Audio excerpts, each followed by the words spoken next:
Hey guys, welcome to MadTech. Today we'll be learning how to check used coupons in Temu, and now let's dive right in. Now to check your used coupons in Temu, first open up your Temu app on your phone.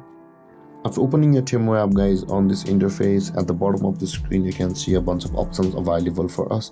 Tap on the option that says U at the bottom middle section of the screen. And after tapping on the U section, guys, you'll land on this interface where you can see the coupons and offers option available for us. Just above the credit balance, tap on coupons and offers over here. And currently at the top of the screen, guys, you can see we are on the unused category of coupons.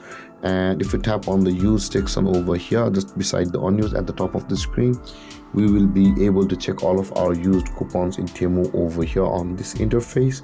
And that being said, guys, this is how you'll be able to check used coupons in Temu. And if you have any confusions or questions regarding the topic, feel free to comment in the comment section below. And don't forget to like, subscribe, and hit that bell icon for more videos.